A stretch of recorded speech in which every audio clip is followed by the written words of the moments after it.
Good morning and welcome to the 2022 League of Oregon Cities Fall Conference. We're glad to have you here. Very nice. My name is Catherine Biscoe. I am a member of the League of Oregon Cities Board of Directors. I'm also, right, good news. Also the president of the Women's Caucus, just newly formed and finishing up our first year. So we know we've got some of our members here as well.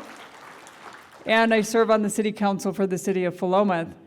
But for this morning's training session, I'm taking the role as the mayor of our fictional city of LOC, right? So congratulations, we get to practice being mayor for some of us. There are a lot of names for what we're going to be, the practice we're going to be doing this morning. You might have done them in your city as town hall gatherings, community leadership forums, community conversations, or problem-solving gatherings. Whatever you choose to call them, a well-designed community forum can be useful to dealing with difficult challenges, and it can be a very enjoyable experience for both the hosts and the participants. So you'll note when you came in the door this morning, you also had role assignments. We're excited to have you participate in this process as well.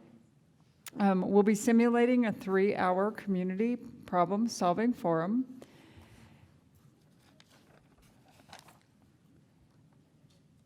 And to do that, we have a group of experienced facilitators from the the Center for Public Service at Portland State University.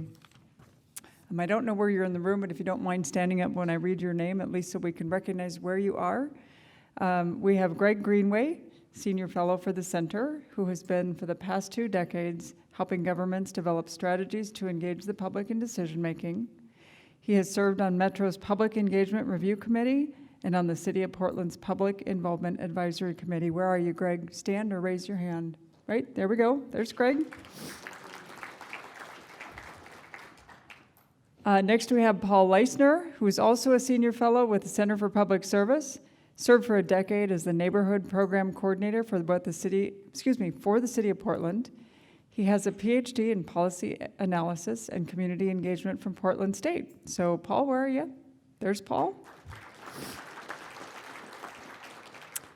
And we also have Scott Lazenby, who is the local government projects manager for the Center for Public Service and an adjunct associate professor in the university's Master of Public Administration program.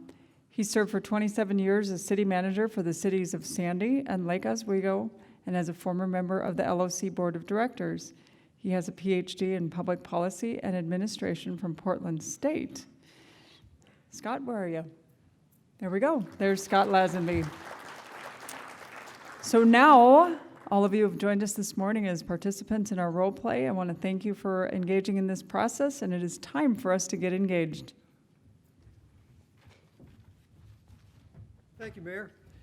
So today we are going to simulate an effective community forum, and I hope you take notes on what's happening. You did get assigned tables. Some people wanted to sit at different places. That's okay. The reason we do that often is to mix people up, and for shy folks, it makes it easier to find a table. And if you're not sure how many tables you're going to fill, it makes sure that you get a good discussion group at each table. But as today, there was a little bit of movement in there, and that's okay. Part of these forums is you have to be very flexible on that. Another thing we would do, we had the mayor welcoming people at the door. These forums, to me, it's critical. If the city is hosting the forum, it's critical for the members of the city council to act as the hosts and basically serving the people that are attending, the residents of your city. And so we would also have had a nice breakfast, and I actually had hoped we would have had some coffee and refreshments right in the room. And one of the very powerful images is to have a city council member actually serving coffee and juice, and it's fun to do too. And then people take their seats, and they usually expect somebody to talk for a long time. Here's rule number 1 for an effective community forum. You absolutely limit the amount of time one person is talking and everyone else is listening. Minimize the time one person is talking and everybody else is listening. So let's jump right into it. And what we're going to do today is do some you're going to engage at first collectively through some instant polling. And to do that, I recommend using your cell phone and a browser on your cell phone, Safari or Chrome or whatever your cell phone uses. Bring up your browser and go to just a website that's menti.com, and it'll have some numbers on there. It'll say 1, 2, 3, 4, 5, 6, 7, 8 or something like that. What you do is you enter this code that's on the screen, 34411996. And we've scheduled in a little time for you to get there. So here's the thing, though, today. This is just a drill. If your technology isn't working, for example, my cell coverage wasn't very good here, so I had to link to the River House Wi-Fi for my cell phone, and it's River House Guest, and there's no password there if you haven't done it. But if you're having troubles with this, don't sweat it. This is just a drill. It'll be fun, but don't feel left out. So I see people still punching in numbers, so that's good. I see some people.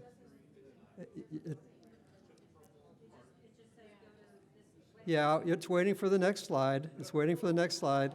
This is just an informational slide. It's not asking you to do anything. So I'll tell you what. These numbers, these 34411996, are going to be at the top of the screen the whole time. So if you forgot the numbers, we'll always have them there as a reminder.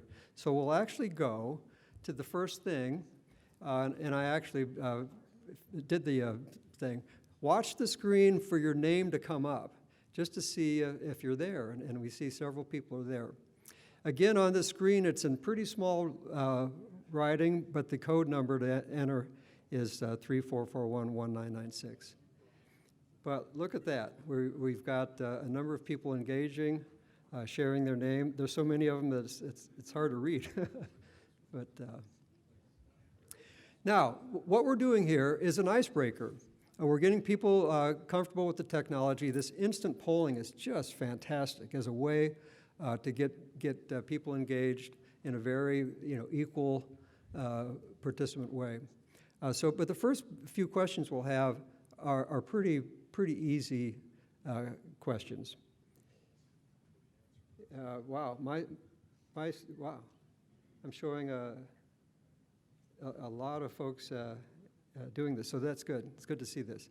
So what we're going to do now is just some background questions. And again, the purpose for these often is to show commonality. What do we have in common? Just facts about us. How many years have you lived in your city? And these graphs are coming up instantaneously. Many of you more than 10 years, which is in this mobile society pretty impressive. But given your role as a city council member, it's not probably too surprising. The screen allows me to see how many people. Yeah, you can see it as well at the very bottom right of the screen. It says how many people have responded, and 117 have. So here's one. Now this is harder because I'm terrible at thumb typing. So you have to enter your city's population. It'll just come up here on the screen to see the range that we have here. So we've got from 120 to 87,000 so far, 108,000. 700. This thing should start scrolling.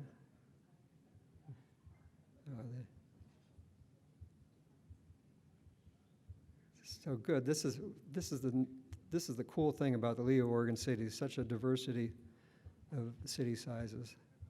Again, I'll just scroll through pretty quickly. I got a lot there. Anyway, good practice. Okay, here's another icebreaker of questions to see, just to see what we have in common. So, well, isn't that interesting?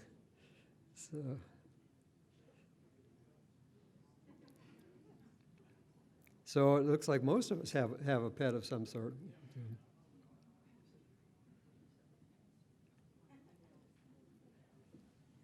This software is cloud-based. It's easy to use. It's very inexpensive, easy to set up.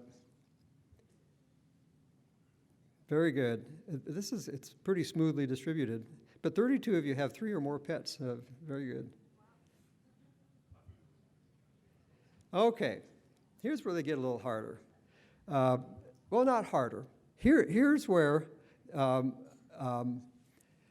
we're showing, I think we'll see some commonality of values here.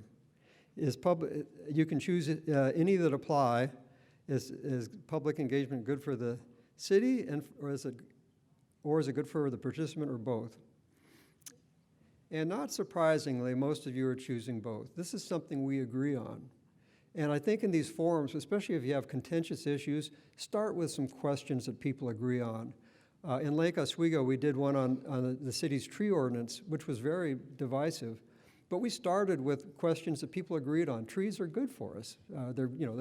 They clean the air, but they can be problematic too. And so we had people to show that there was some agreement on values.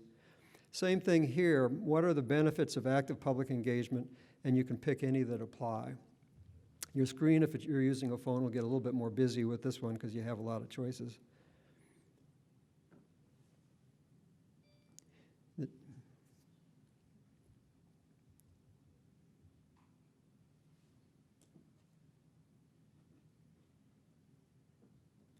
One of the choices that's getting fewer responses is that it's a way of encouraging more civility in meetings and discourse. The way you design these forums, I hope, encourages civil discussion. Now, you're going to have table discussion groups, and there may be people who are pretty outspoken or feel strongly about things, and we'll cover a little bit how we can deal with folks who are maybe more disruptive. But a lot of agreement, though, on why it's a good thing to do. Now, this one is I think you just put in some ideas. What are some things that get in the way of active engagement? And the screen's pretty big, so you should be able to see these, and I'll scroll them as they come up. And we'll have a chance to talk a little bit more about these.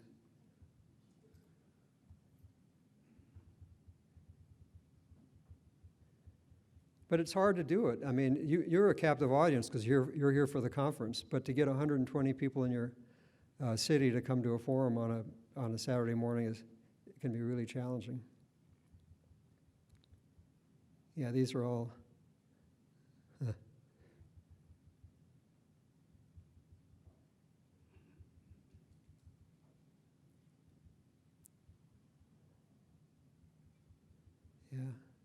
Other priorities will come up a lot, and it's just natural. It's just human that people have other things in their lives. So we're going to probe this issue more fully actually later in the morning. So I will, in the interest of time, move ahead. Here's this question, and you may not know the answer, but if your city has either part-time or full-time people dealing with public engagement in some way, well, it could even be a city information newsletter. But really, a more active engagement is kind of what we're all about today. So if you have somebody helping with forums or surveys and things like that. So my colleagues will be taking notes on this one. They've done a lot of research on the state of the art of community engagement in Oregon, in our state, and they'll talk about that later. But I'll be interested to see if this agrees with their research. So again, many of you, the majority, do have somebody, either full-time or part-time, working on this area. What percentage of your city, you have to do some math on this one. What percentage of your city's population make public comments at meetings? So yeah, just take your city population and take 2 zeros off. That's 1%.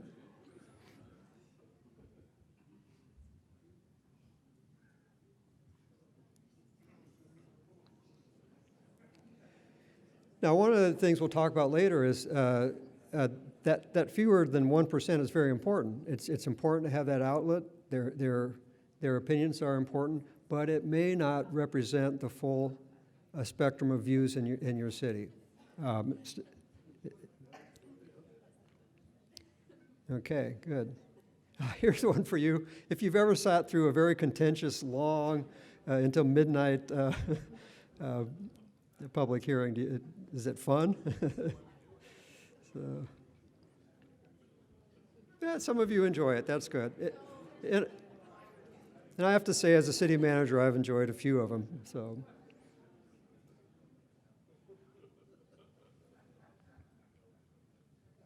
Yeah, okay.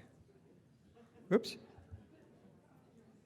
Okay, this is harder, and I'm testing, frankly, I'm using you as a test. This is the rank ordering thing. And so what you do is the first choice, you decide what rank it is, and then the next choice is that it'll take that one off, and you do it. Here's the thing. If you change your mind, don't sweat it, just submit it. This is not a scientific survey. But this gets back to the issue about why maybe people don't actively engage as much as we would like. So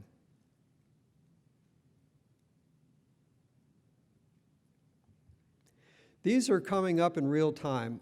That if there's a contentious issue, it's best to actually hold the responses until everybody has responded. If you've done a Zoom poll, that's how they work there. And the reason is the first few responses can bias the responses from other people. It's just human nature. There's been experiments that prove this over and over again. So people will see the first responses and say, oh, maybe they're right, and kind of vote with them.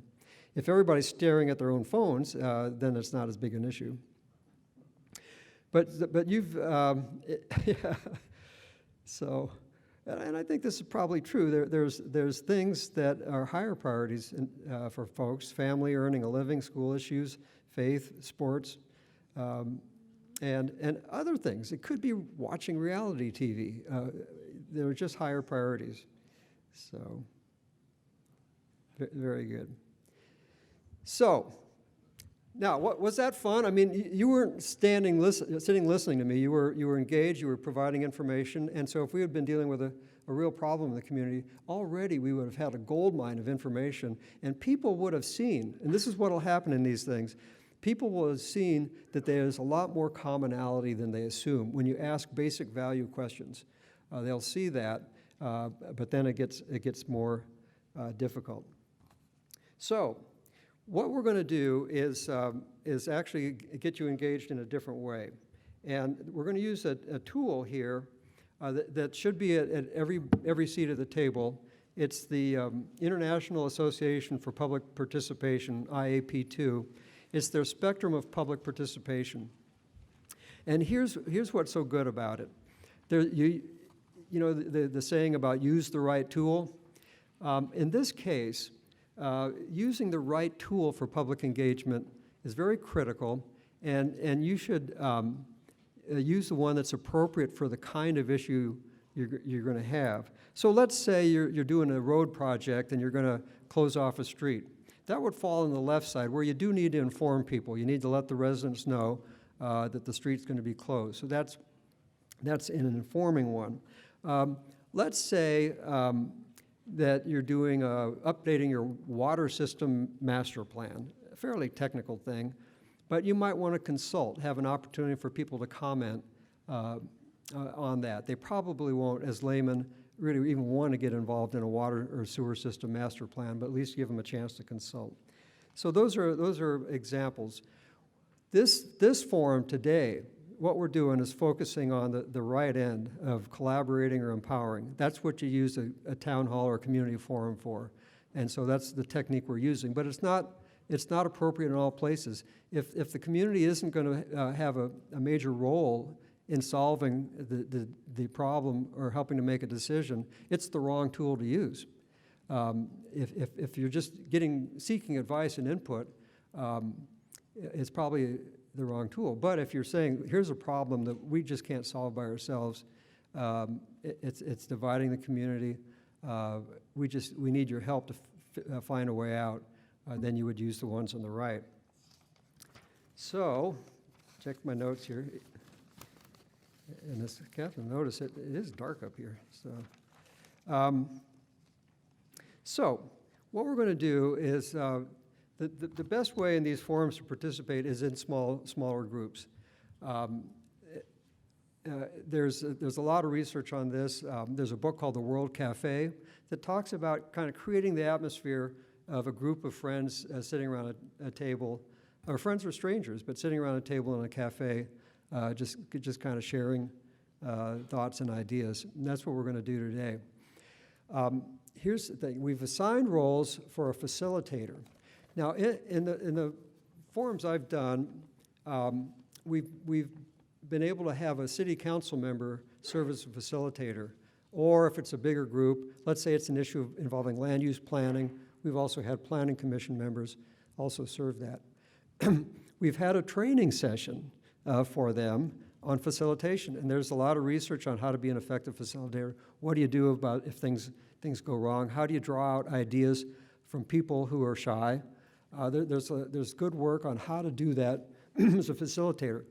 But as a city council member, one of the instructions is you really are drawing out ideas, but you're not jumping in. And this is hard, right? You know, you're elected to make decisions. You have opinions. But in my experience, the city council members, when they've understood that, you know, their job is just basically to listen, they've actually been very, very good at it. Very good at it. And here's the thing about it. When people leave those forums and the council members have taken that kind of role, you know what people say? What great leaders they are. If all they've done is welcome people and drawn out ideas and listened to them, people see that as being a very good leader. And that's a nice outcome for the session. So at your table, you have an assigned facilitator. Here's the thing. If you're uncomfortable with the role and somebody will trade with you at the table, that's fine. We just need one facilitator who's not going to engage in the discussion except to draw out the ideas. We also have a note taker. What they're going to be doing is taking very brief labels for the issue that you're going to be identifying and write that issue on a Post-it sticker, and then we're going to be collecting those, and we'll probably be putting them on the wall over by the far door at that. No, I think we should put them on that wall. Is that okay, Greg? Put them on that far. We got plenty of wall space there. And as the discussion goes on, a team of us is going to start organizing those by topic area. And I'll tell you what your main question is in a moment. Again, if the note taker is uncomfortable taking the role, you can trade it. I'm sure things got a little bit unbalanced from the table assignments, and so if you look around and nobody has the facilitator assignment, or two of you do, just sort that out. But we do need a note taker and a facilitator at each table, somebody willing to do that role. If you don't have sticky notes, you can take half of them from another table. You'll have plenty. And if you just want to sit and listen, that's fine too. But we do want you to engage, because this is going to be a question, as city council members, this is a question that you can answer. And here's the question.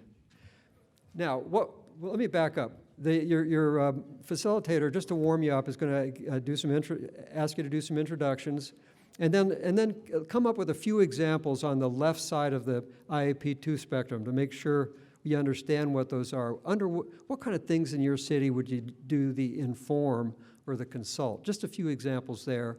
We're saying that it's 9:35. That part of it should take, the introductions and talking about that should be about 15 minutes. And then the next 15, and by the way, on that one, the note takers don't take notes. This is just for kind of warm-up discussion. Where we want the notes is the next thing that the facilitator will lead the discussion is this question. What challenges or problems in your city would benefit from a community forum like this? What challenges? And talking to a few of you already, I know there are some. So, and we're very curious to see what the spectrum is of that. And so do have a good discussion of that. So with that, let me turn it over back to you to get engaged.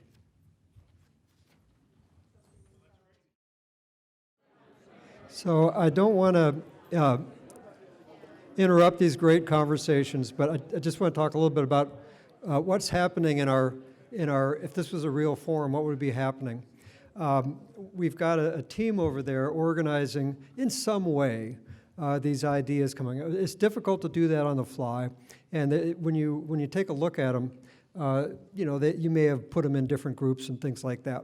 But it's a way to kind of see what ideas people are coming up with without this terrible thing of having each table stand up and give a report. We've got 19 full tables here. Can you imagine how long that would take? And so often people do that, stand up and share your table things. And frankly, I know many of you are type A folks like me. It drives me nuts.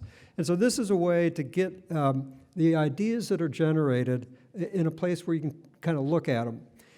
In a real forum, if there was some tough issue where there was maybe two ways to go on it, you could start seeing a balance possibly.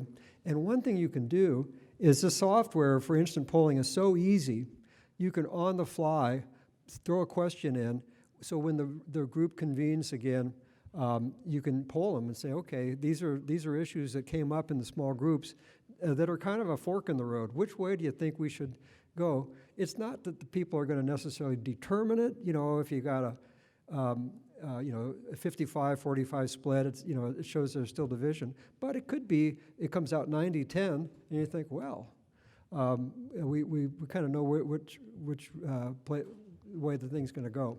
And so it's just a way of getting information out, getting people engaged. One thing that happens in these too, I hope, is even though you're from all parts of the state, all sizes of city, rural, urban, suburban, how many of you at the table saw at least two people with the same kind of issue in their city? How many of you? Okay. This happens in real forums, even on people who are on different sides of the issue. Sometimes there is agreement on some things on moving forward.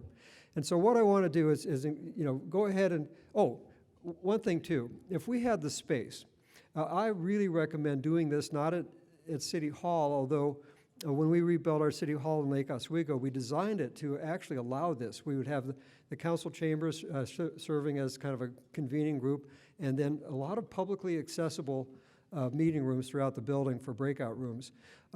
It's typically hard to get that in the City Hall, and the City Hall is kind of imposing for people. So I've typically done them in the community center, the senior center, or a place that had multiple rooms. And what I recommend is to get people to move around, to do something that we can't do today. We just don't have the space. But I recommend having seats pretty close together so people are shoulder to shoulder for this part of the session when they're doing their voting on the phone and things like that. And then physically moving out to the small groups in different rooms or scattered around. This idea of working out in the small groups, coming back together, I think is pretty effective. Again, we didn't have the space to do that. They're trying to sort those out, and what I keep discussing, and we're going to give them some time, but this is a good time to take a break, have some water. There's still coffee out in just out in the lobby, so stretch if you want, and what I want you to do is keep an eye on them over there. They're working hard to get those ideas up. After you've taken a break and given them a few minutes, I'd like you to circulate over there and take a look at the ideas that have come up from all the tables to see what kind of issues are in our communities in Oregon today where this could be helpful.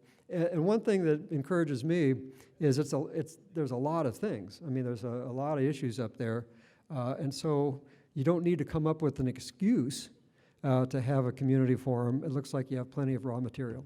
Okay.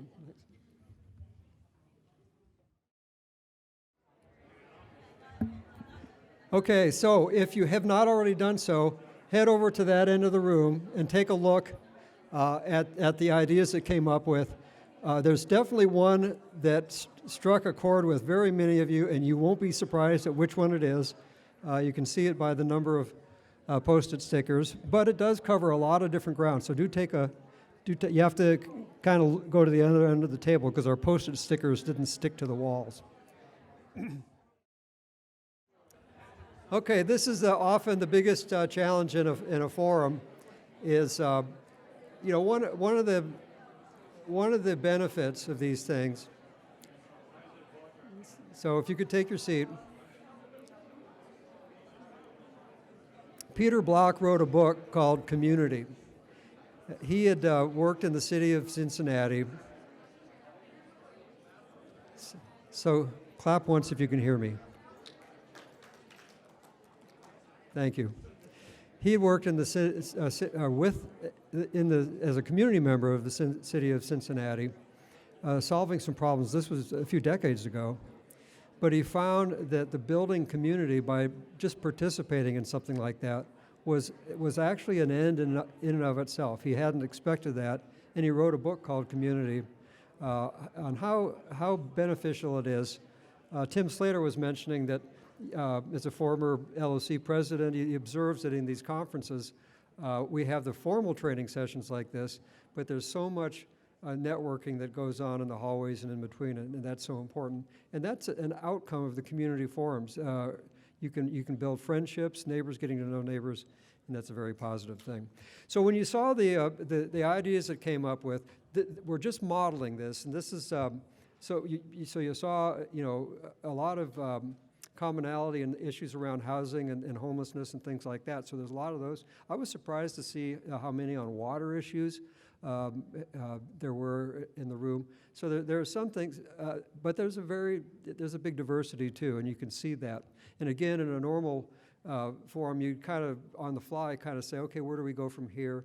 You could break up. In fact, what we've done is once we've identified issues, you've got table numbers. We've assigned issues to different breakout rooms and said, okay, this breakout room, for anybody interested in this one, you go to that room. Anybody interested in this one, go to that room. And that's a way to keep people engaged. One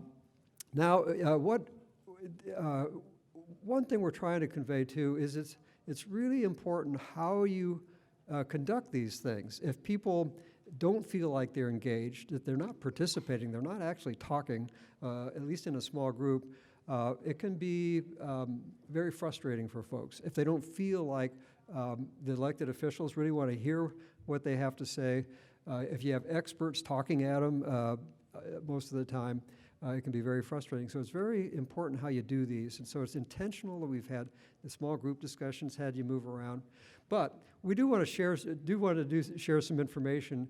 And Greg and Paul have just completed a major research project on what is the state of the art of community engagement in Oregon, and what is the capacity of cities to do it effectively. So Paul and Greg, let me invite you up here, and they're going to share some results of this research.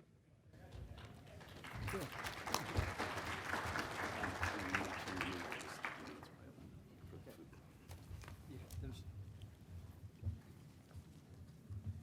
I'm fine with this. Good morning. So Paul and I are really excited to share this work with you because, as you'll see, you're really the perfect audience, our intended audience, and this is kind of the perfect forum to share it with you. So again, we're both senior fellows at the Center for Public Service at Portland State, and we wrote a report called Building Local Government Capacity for Community Engagement, a survey of the field of practice in Oregon. I'm going to give you a little bit of background about how we got to this project, and then how we framed the topic and the issues, and then Paul will talk more about the substance, and then we'll just highlight some top-level conclusions and recommendations that we came up with. We're going to ask for your feedback at the end, because we're not going to waste the opportunity since we have you all in the room. So we'll use that app for just 3 questions at the end that Scott will drive for us. So quick background on how we came to this project. There was a meeting at Portland State at the Center for Public Service in 2020, at which we were talking about possible collaboration with these folks from Pepperdine University in California, who've been doing these trainings for local elected officials, city managers, city staff who work on community engagement. They've been doing that for probably 15 years, and it's been really successful. I worked with them, some of the folks from CPS worked with them in the past. So in this meeting, when we brought our colleagues from PSU together and said, hey, we're thinking about adopting this model or adapting this California model to Oregon, the feedback we got essentially was, we don't need those Californians. We can do it ourselves. Oregon knows how to do community engagement. There's a lot of training and trainers that we can draw from in-house and in-state. And that led to this project getting started. So Paul and I, along with a couple of really outstanding grad students at PSU, were tasked with going out there and finding what kind of work is being done. Where do local governments, and by local governments we mostly talked about cities, but also counties and special districts, where are they getting their support and who's offering it? What kind of training is really out there? One of the first things that we learned, became really clear, is that for the most part, formal training in community engagement is not the way that local governments work on their capacity. That's not how they get support.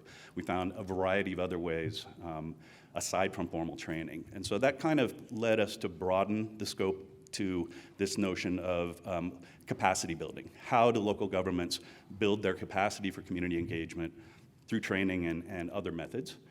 Who is out there supporting them? Who's available, consultants, trainers, et cetera, forums, to help you all engage your communities and build the skills among your staff and elected officials. And for the most part, we used interviews. We broke the report into a conceptual section. What is capacity building? What do we mean by that? And how is it done elsewhere? And in that conceptual section of the report, we literally started at the international level. So we reached out to some colleagues that we know in other parts of the world, looked at different models, narrowed it down to the national, looked at the literature. One of our grad students did a really nice literature review about the field, if you will, of community engagement and what does it mean to build capacity. And then we always, though, wanted to ground it in the practical. So in the end, we're interviewing all of your colleagues, not all, but lots of elected officials, lots of staff at cities and special districts and counties who are responsible for community engagement, and ask them a series of questions about where they get their support. So the final thing that we're asking, the question is, where are the gaps? So what kind of support do cities want? What kind of support do they need that might not be available, and what would work best for them? We were at pains, as two Portland people, not to be Portland-centric. In fact, if I had not said that word in this room, it probably would have been better, more true to the spirit of what we were doing. We knew that, Oregon is a diverse state with cities of different sizes, and rural and urban and mid-sized cities and coastal cities all have different needs and different approaches, and reflected in the population numbers, if nothing else, that you saw this morning. And so we took that approach to say this is definitely about Oregon and not about Portland, because Portland's sort of its own thing. And I think with that, I'm going to turn it over to Paul and let him talk about the interesting stuff about what we found. Thanks, Greg, and thanks to all of you. I love this format that Scott has done, where you're engaging in things, you're sharing ideas, you're meeting new people, but you're getting up. You're not, again, having people droning at you. And I think what this key message from this is, well-designed community engagement can help you. If you do badly designed community engagement, it can almost be worse than not doing any at all. So I think sometimes people think, well, anybody can do it. And it's very, very important that you build the capacity both in yourselves and in your local governments to really do this well, because then you can actually work well with the community, develop trust, and develop patterns of sort of positive engagement that then benefit you down the line. Every positive engagement process that you do in your community builds trust and is more likely to get more people to participate in the future. So again, as Greg said, we looked at communities all over Oregon, big and small, with all sorts of different unique challenges and similar challenges. Some people were doing amazing community engagement. Some people were much more new to it. Again, sometimes there's turnover on city councils and in staff, and so there's an issue there of how do you keep keep the quality going. And we saw that there were sort of 4 levels of community engagement capacity in Oregon. At the very bottom are communities that are sort of doing the bare minimum. If the state says you need to have at least 1 budget hearing, you're legally required to do it, they do that, but they don't really do much beyond that. Most communities are doing more than that.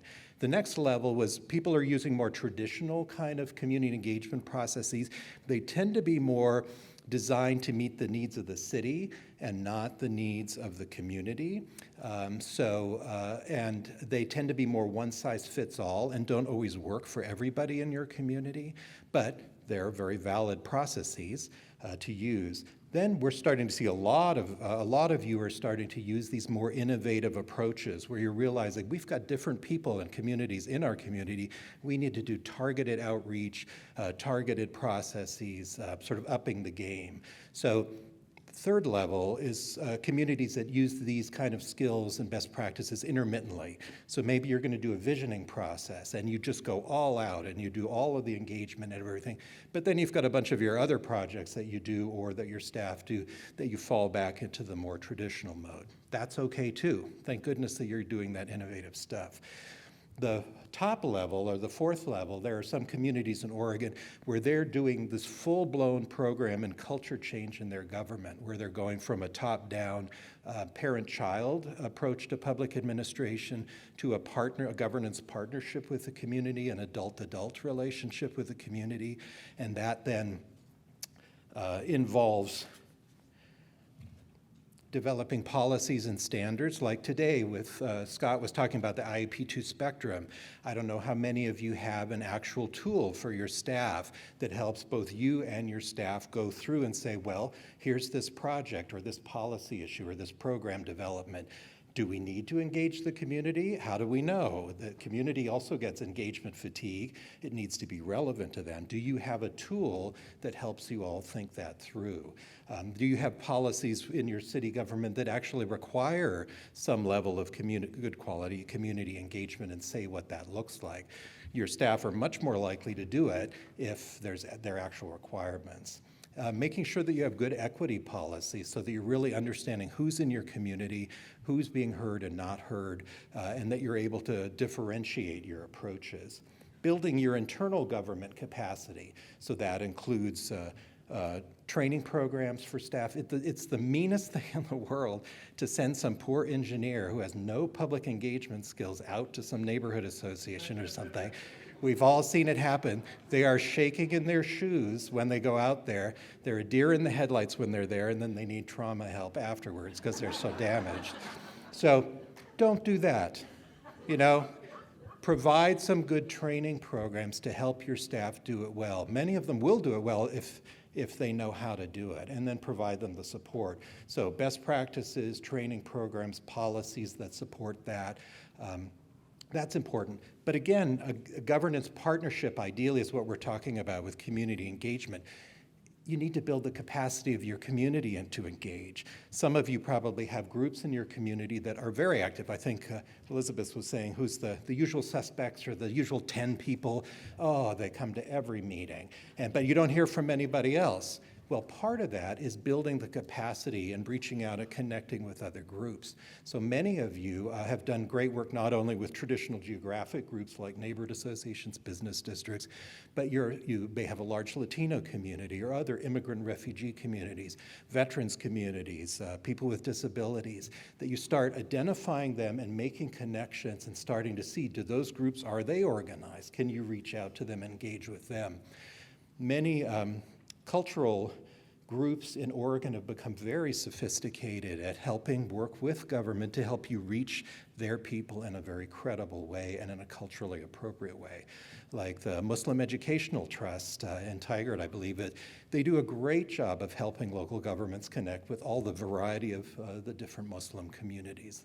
Latino Network and many other Latino groups use those groups. They can be partners for you. So strengthening your community's capacity to engage with you, leadership training programs for community members to help them learn how government works and how to engage, volunteer programs, small grant programs. Coordinating with other other governments around you. Many of the issues overlap. Many of you do this already. Counties, cities, tribes, others, that you're linking with others. You're learning from each other. You're supporting each other. Most of you can't solve a lot of these problems by yourselves. Using innovative tools, online tools, participatory budgeting. There are all sorts of cool tools out there, or these kind of forums, learning about those things and using them. And then having some real accountability built in for what you do. Again, as Greg said, we found that most of you do not want to go to a generic community engagement training. That's not how you build your capacity. And we asked lots of your colleagues, well, how did they learn sort of the values and the tools around community capacity? And so they said, peers, so your peer groups, when you share with each other, like the League of Cities convenes regional networks and others, you share with each other practices that have worked, because you trust each other. You're not going to trust somebody who's coming from a totally different context telling you how to do your work, because most of you don't believe that they actually know what your job is actually like and the challenges, but your peers do. So peers sharing, what worked in my community, what was a disaster for us, how did we recover from it? Again, consultant groups. So again, there are formal community engagement consulting groups that you can hire. You and your staff can learn a lot working with a skilled consulting group and watching how they design it, how they implement it. Working with your community-based organizations. Again, if you want to reach out to the Latino community, working with a group that actively engages and advocates for the community, you learn so much about what's culturally appropriate and not.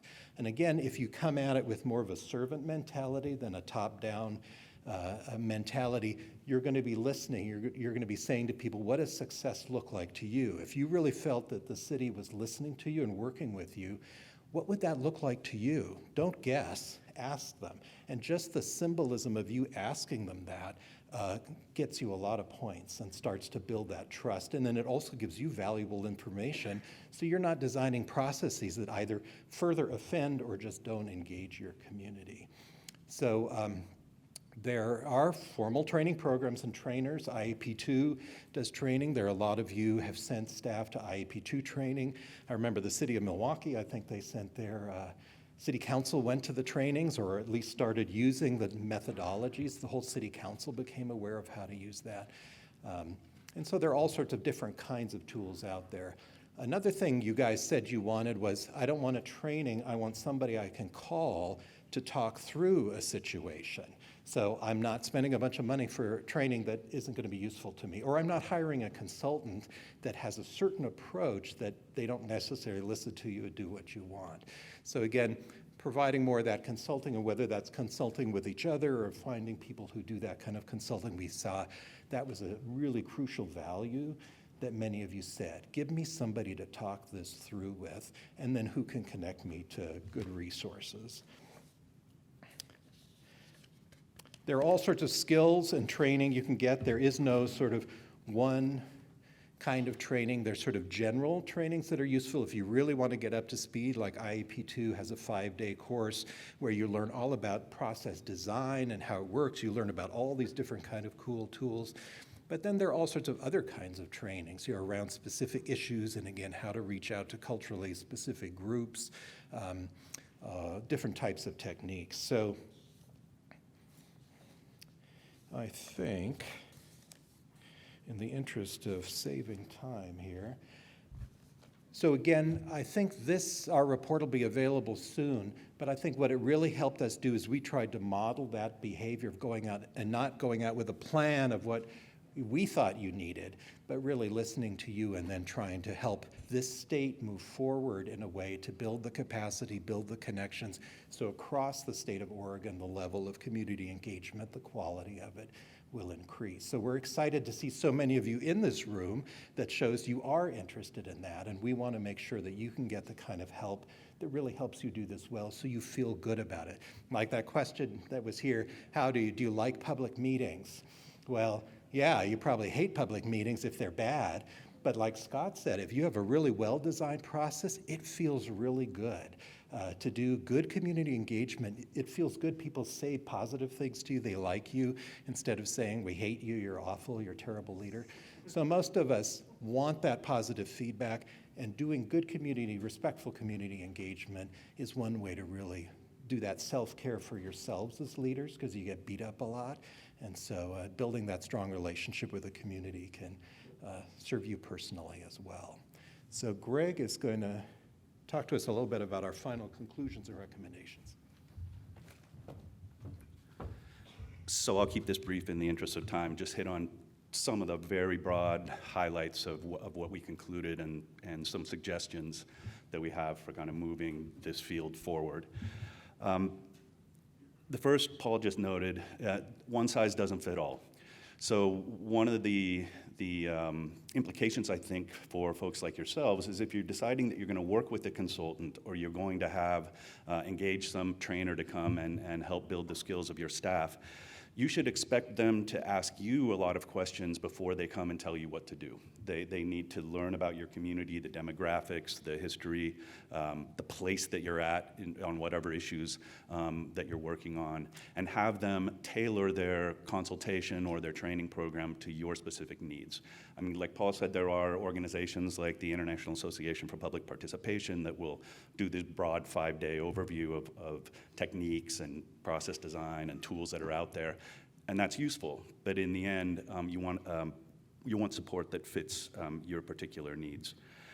You know, it goes without saying, Paul mentioned it as well, we found tons of outstanding work out there, lots of really interesting things going on, and one thing that we noticed is that people like yourselves often feel alone in this work. They generally feel like they're doing a bad job when things are difficult, which it usually is in this kind of work. And then we reassure them that no, you're doing a great job, and you're not in this boat alone. There are others who are doing this as well, and in different places, in different ways, with their own issues. And that's part of what we were trying to do with this report, is kind of crystallize a field of practice, if you will, put some labels on it, organize it a bit, and call out the good work that's being done, and share that with everyone else so that they don't feel so alone. We heard a desire for more support. We know that one of the constraints on that is the number of staff you have, especially in small cities, and resources. So it can be expensive to do something like this if you want to do it the right way. It's hard. It's a challenge for a lot of cities, most jurisdictions, I would say, to come up with that sustained level of financial support that it really does take. There are things that you can do that are low cost, but then depending on how ambitious you want to be and want to use electronic tools and work with consultants and things like that, it can be a real challenge. So what we found, as Paul mentioned, often you'll see a really good process around some big project or like a strategic plan or something, but that approach then kind of dissipates when that project is done, or maybe it's not replicated for all the other projects across your departments in the city. And so that fourth level that Paul said, this sort of holy grail of developing a whole organizational culture that embraces community engagement and everyone believes in it, and your staff who are responsible for it are actually trained and given the confidence and skills they need to do it, and that persists over time, and not just a one-off process. The two factors we saw that make that happen are leadership, sustained leadership support. So your council, your city manager, your department chairs, department heads, they need to believe in it and they need to commit to it and lead by example. And the other factor is, of course, what I just mentioned, sustained investment of resources. And that's a real tricky one. But if you have those two elements, what we've seen is you can really build that kind of organizational culture. So this just becomes the way that you do business. You do good community engagement, and you take it seriously and incorporate the feedback that you get into the city's work.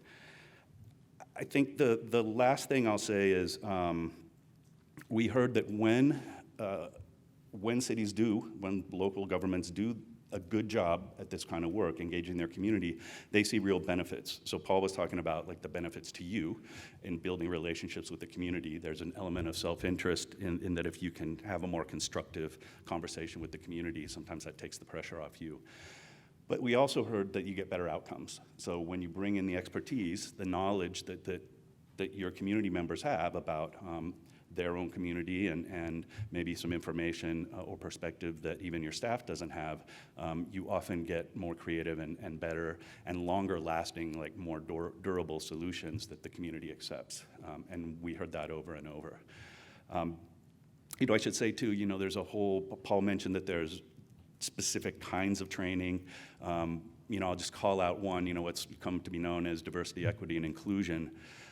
We talk a lot about that because you can't really have legitimate community engagement without a real square focus on equity and inclusion. So that means to get those benefits that I'm mentioning, better outcomes and more community trust and so forth, you really have to reach out to new voices, not the usual suspects, and work really hard to bring people in whose voices might not otherwise be heard.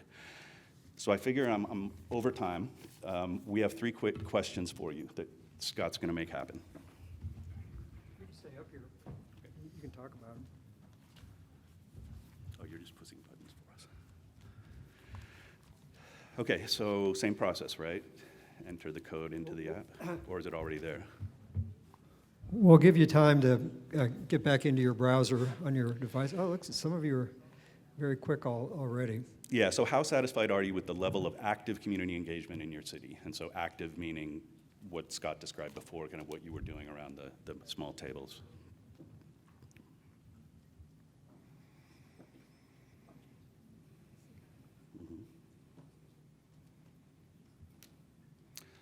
So a lot on the right-hand side, not fully satisfied. How does this compare with your research, Greg? It mirrors it. So on the one hand, even those cities that are making a big effort do face these constraints, resource constraints or other barriers to getting people to participate, or those even within the city sometimes, maybe on your council or at the staff level, who aren't fully on board. So there are a lot of reasons why the higher levels that Paul was talking about of community engagement don't happen. But I will also echo what I said before, which is sometimes you need to give yourself more credit. So I appreciate this feedback, but also heard a lot of frustration even when people were describing really valiant efforts. So how do you build your city's capacity for community engagement? And by that we just mean your ability to do it, both at the staff level and among your elected officials as leaders.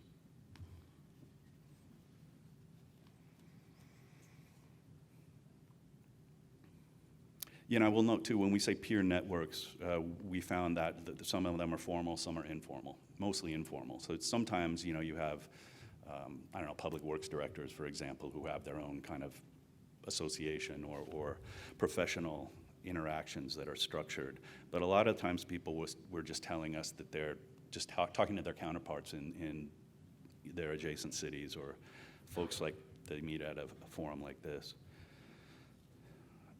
And this reflects what we saw. Peer networks and informal mentoring are right there, highest in the middle. From a research standpoint, one of the implications for us is we think case studies are really a helpful thing. If we can get more examples from different cities about what works, what doesn't work, what the challenges are, and share them, among all folks like you, that would be really helpful. And the polling software does capture these results. So, everything that comes in gets saved for, future, building on that. So what kind of support would you like if you wanted to improve your city's capacity for community engagement? You can pick none of these or as many as you want.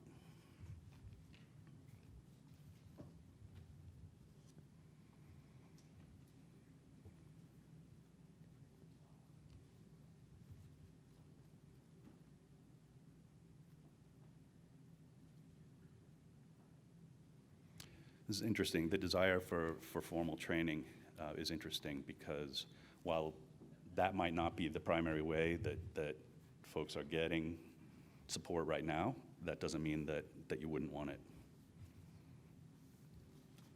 And I think there's one question that came up in the past, people at an event like this where, yeah.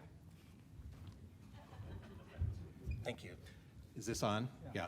So people that, like you were asked, do you think that training would be valuable? And lots of people said yes. And then there was a question, would you actually sign up and do it? And very few people said so. So I guess we should have included that question as well. Yep. I think that's what we have. Yep. So that was great feedback. Thank you so much. Like I said, you're the perfect audience for us, and we really value your time and the opportunity to share this work. And as Paul said, our report will be available soon, and we'll make sure it's in all of your hands or inboxes. And then do you want Paul to transition to the next one? I'll do it. I can do it. So I've been on the faculty at Portland State for 14 years, and one thing we learn about teaching adults is that you can't lecture for more than 20 minutes. The research has showed people's attention kind of lags after that. And I looked around the room, and several of you, like me, glanced at your phone during while Paul and Greg were talking. There's no accident that TED Talks are about 18 minutes. And so as a faculty member, you've got to switch things up. So I asked Greg and Paul to limit their actual presentation part to 20 minutes, and I timed it, and they were actually there. But this is important for your effective forum. Switch it up, and that's why they had the poll questions in there as well, is to kind of switch things up and not having anyone just talking for more than 20 minutes. So you get to get engaged again for a real problem. This is a real problem that we're asking you to solve. And that is, you mentioned in your responses, you noted in your responses that there are barriers to people participating in something like this. There's things that get in the way of them being able to do it, and they have higher priorities in their life, even if the barriers weren't there. So our challenge is, how do you get people in your community that represent the kind of diversity that we're looking at, represent different viewpoints in the community? How do you get a fairly representative group? How do you get, there's people in your community that have expertise on these issues that you really want to tap into. How do you get people to actually give up a Saturday morning and be able to be active like this? It's very rewarding, but if you don't take an active effort in reducing barriers and figuring out ways to get people into it, you're just not going to have that kind of mix or attendance that you want. So your facilitators are going to do it a little bit differently this time. We're going to practice some brainstorming, and so what the instructions for the facilitators are to kind of raise the question, what are, I think the first question is, what are barriers? And they're going to ask you to think about it quietly. So if this is working, the room should go quiet for a little bit. And write down your ideas or think about your ideas. The reason we do this, the research has found in brainstorming, if you just open it up kind of verbally for verbal brainstorming, there's a problem of anchoring, where often the discussion starts getting anchored around the first ideas that are put on the table. And so they found that a way around that is to first have people individually write down notes and then share it before they've had a chance to anchor. So your facilitators are going to be asking you to do that and then share it. Note takers won't worry about that, but what the note takers are assigned to do this time is to take some notes on ideas that you have. How do you get the kind of participation you want in a community forum? How do you do that? What are things that you can do? And this time, the note takers are just going to use their phones or computers, and at the conclusion, we'll ask you to just put the ideas in. They'll scroll up on the screen here so you can see what ideas are being generated fairly quickly in real time.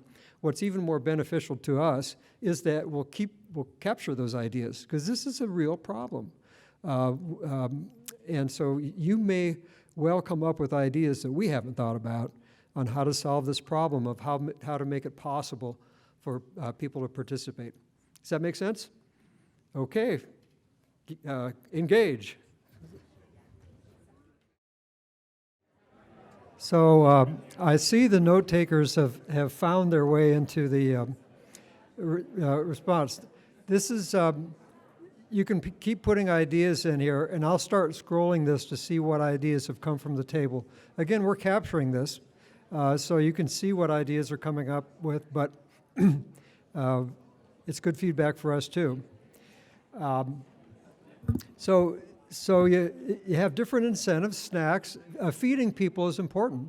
Sharing food is important. From my former friends from Sandy, we had neighborhood meetings that weren't very much fun because they were gripe sessions.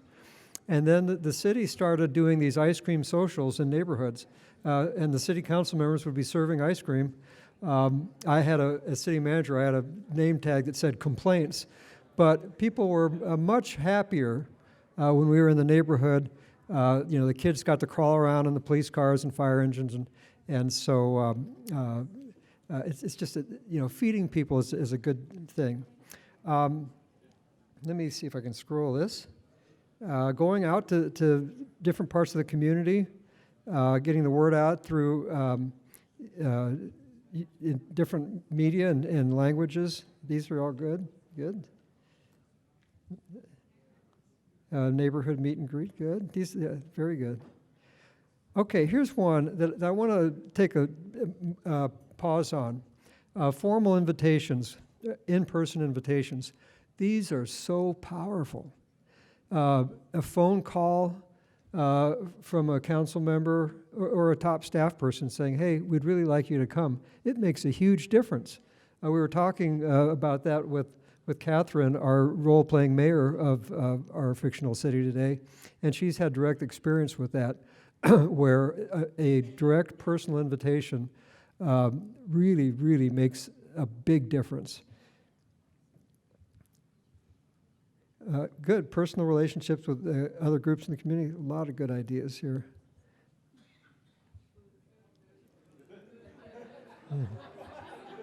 What did you?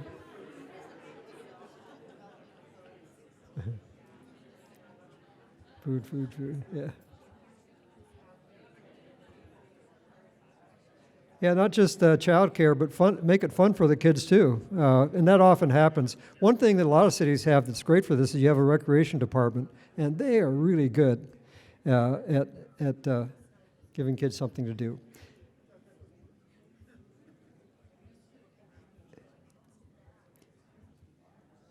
And a good idea would be we can collect these, and we'll have a link to our website. We can post this information there, so you can see what your colleagues came up with. So a lot of good ideas here, but let me share a caveat to all this. You mentioned earlier that you can't. For a variety of reasons, as much as you try to do what you just suggested to get people to actively engaged, for a variety of reasons, people either they just can't, or they choose not to. But their opinions matter. Their needs matter to you. You represent them all. And so one of the things that I think we need more tools for is how do you find out what their needs are, what are their opinions, that doesn't require active participation. And again, I want to emphasize, if you can give them an environment for good participation like this, absolutely do it. It has so many benefits. In fact, I've observed it encourages people in a positive way to run for the city council. They say, hey, I like this, and I'll do that. But a lot of people can't. Some of you have been participating in this. Every other year after the city council elections, the Center for Public Service at Portland State puts on, we call it a boot camp for newly elected officials. Anybody here attended one of those? Good. So, and here's one thing by the way, I'll put in a plug for anybody who wants to attend, either continuing or a new council member. This year, we're doing two. We're doing an in-person one on December 3rd in a very nice room on the Portland State campus. And we really like the in-person vibe. These are people that are fired up, really want to make a difference. I just love the energy in the room with the in-person approach. But of course, during the pandemic, we did it remotely. What that allowed was a lot of participation from around the state, from people who couldn't drive to Portland for a half-day session. So on the 10th, we're doing a remote session. We'll circulate information on the specifics to the city recorders and staff in your cities. We'll try to contact people who are on the ballot to encourage them to attend. But the point for this is, even though the focus of that is how do you work as a team, how do you make a difference as an individual on a team, how do you work with your staff, what are tools to do that? That's what we emphasize. But one of the things that people who've just been elected want to talk about is public engagement. They really want to see more of it. And here's why. What have they just done in many cases before they got elected? They've gone door to door. And for the most part, they found that to be a fun experience. People were willing to talk to them. They appreciated a candidate actually taking the time to listen to them. They found it to be a positive experience, and they wanted to see more of that. Here's the thing. There's almost nothing more passive than that on the part of the resident, right? All they have to do is get up off the couch and open the door. So it's a very, very passive way to engage them. It's a great way to do it. Anybody here from Medford? I don't know if they still do this, but the city of Medford used to, it's a big town by Oregon standards. They would select neighborhoods, and the council and the top staff would kind of go out in pairs and knock on doors and just say, what's going on? And people, the problem with that is it takes a huge amount of time and effort, and frankly, you just don't have it. You can do it during a campaign, but you just can't do it all the time. But that is a very passive way to do it. You're going to where they are, making it so easy. All they have to do is open that door and talk to you. So what are some other, what are other techniques you can do to do that? Well, I'll put in a plug for a sister organization, and at our booth here in the hallway, one of my colleagues will be setting that up shortly. She can give you more information. But within the Hatfield School of Government, we have a unit called the National Policy Consensus Center, and within that is something called Oregon Kitchen Table. And I know some of you have participated in this with issues have come up where they're very good at doing very simple surveys that you can answer quickly with a phone, with email, but they use surveying. They do it in multiple languages. I think they can translate into like 15 different languages to get these surveys out. And beyond that, they're very good at going out to the community at places where people are for festivals and things like that, and getting information in a relatively passive way from people who can't actively participate. So that's Oregon Kitchen Table, and I'll put in a plug. It's not very expensive to get them because they do this so much.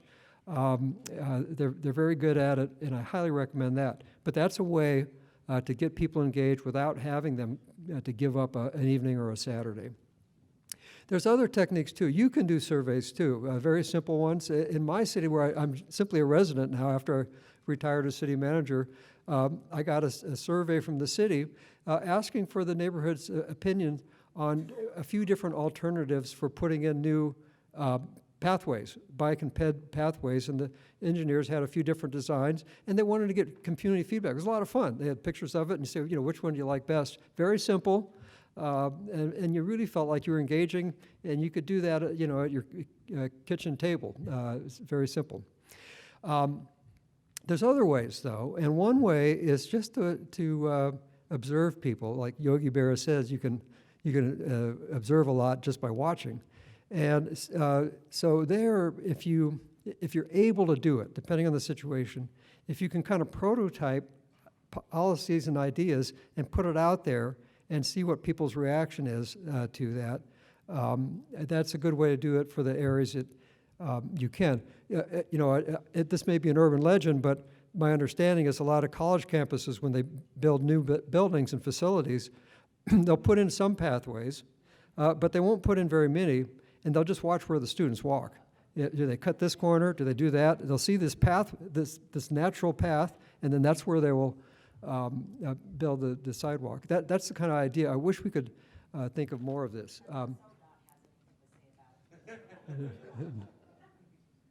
So this is, and I want your ideas. I think we need to do a lot more work in this. I think the reality for us in our society now, It's hard to do that. Oh, social media used well is a way to do that. For sometimes cities can tap into Nextdoor and even the city Facebook account and get feedback that way.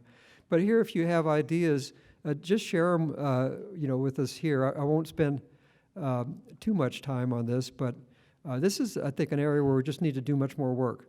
How do we discover what people think? And again, this may be an urban legend, but and it maybe it's too good not to be true. But I heard that the city of Seattle had a hard time with the idea of this kind of middle housing, which frankly all of you in cities are now forced to do by Oregon law. But the idea is, how do you get duplexes and triplexes and housing like that in what was traditionally single-family neighborhoods? And it's a tough issue. And the neighborhoods were resistant to that, and for legitimate reasons. They wanted to retain the character of the neighborhood, the single-family, larger lots, and they wanted to retain that, and they were pretty vocal about that. They were organized. They knew how to engage, and so they let it be known that we're not thrilled about this.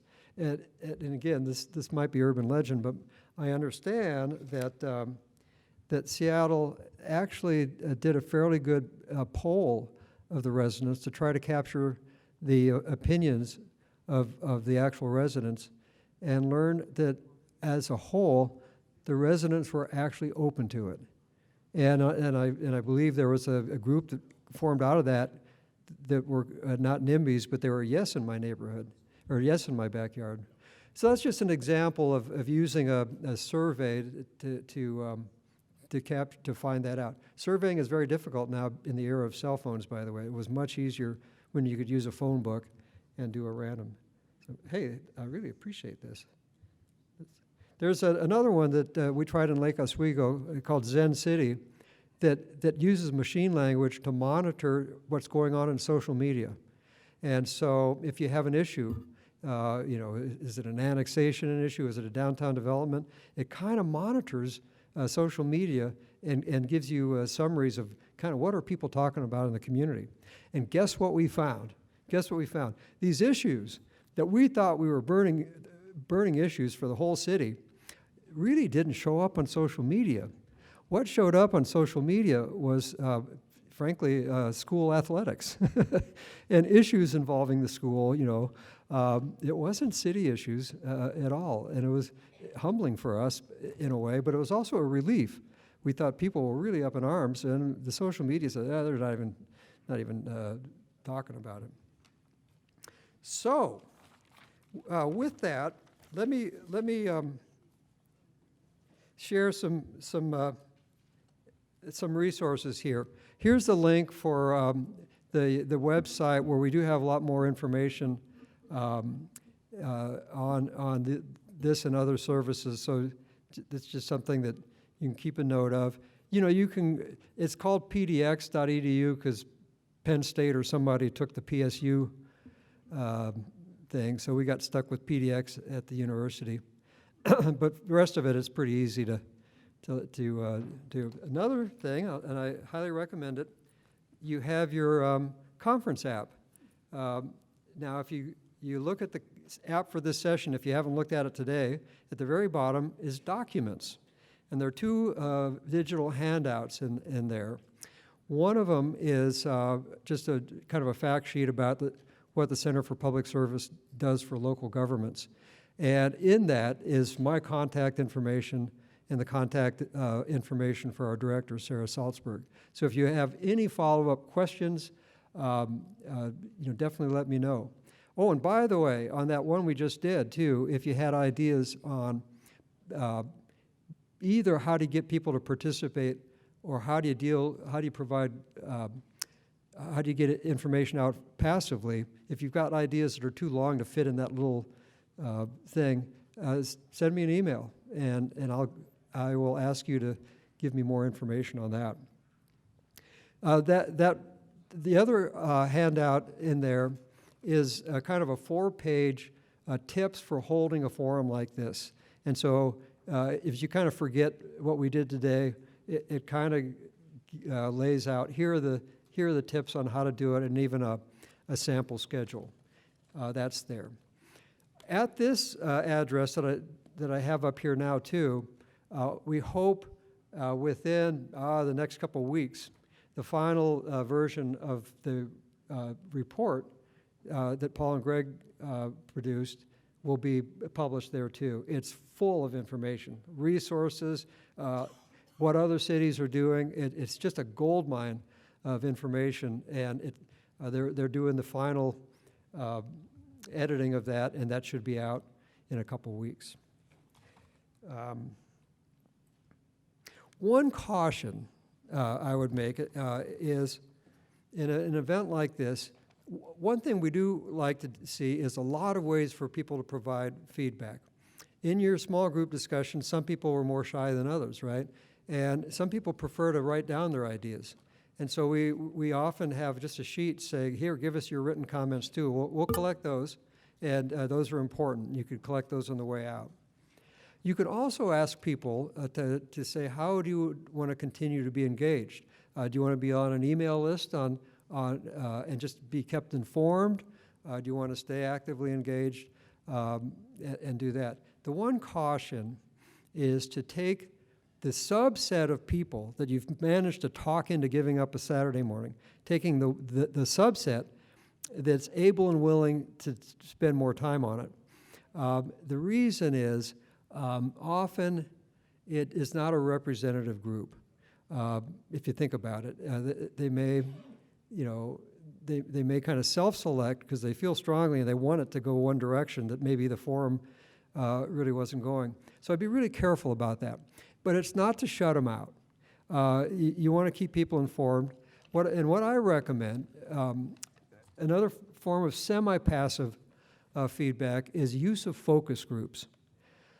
I'm not a big fan of standing committees and advisory boards in cities anymore. In Lake Oswego, we had 13. And I'm not a big fan of those anymore. You certainly have a planning commission.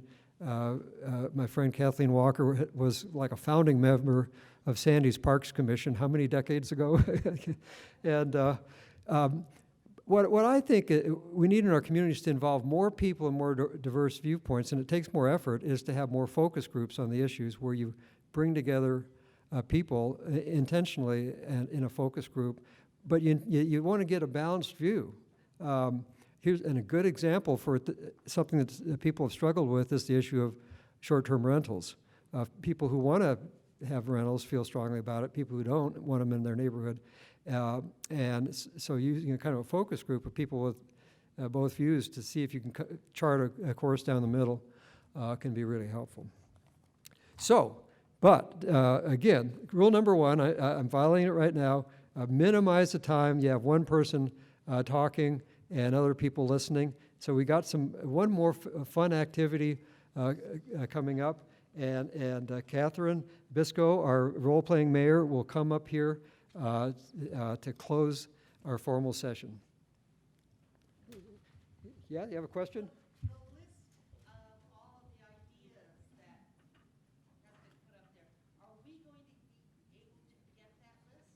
Yeah, I think that's a good idea. So I'll try to do as soon as I can. I'll be here at the conference all week too, so it won't happen until sometime next week. But we'll try to do that, is put them up on the website.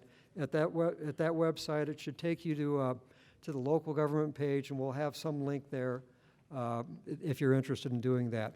If you don't see it there, use my contact information from the handout, just shoot me an email, and I'll send them to you that way. Okay. The other thing is, if you put it on the LOC website somehow, that'll mean that it's available for people who didn't even get to attend. That's a great idea. Great idea. Very good. We'll try to coordinate with LOC to get it up somehow there as well. Pardon me? Oh, yeah. And really, let's have more private Q&A, right? Because we'll have some time for that. So if you've got questions, want to talk, I'm going to be here through the next part of this this morning's session. So let me turn it over to the mayor for today, Mayor Bisco.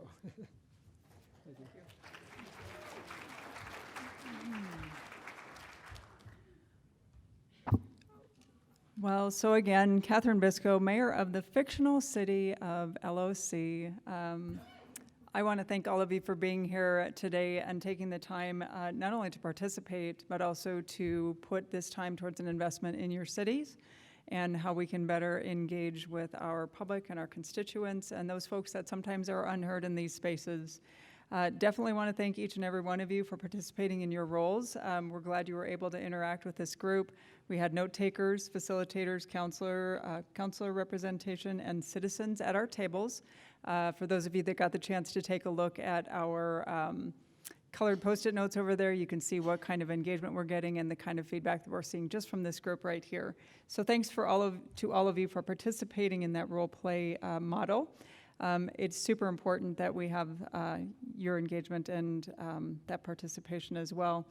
An additional thank you to the folks from the Center for Public Service at Portland State University, and that was our facilitator, Scott Lazenby, and also Greg Greenway and Dr. Paul Leisner. Right? Thanks to you again. And then on a maybe you're hungry note, we're going to be serving lunch here shortly, so none of you have to worry about getting to another location. Lunch will be served right over here.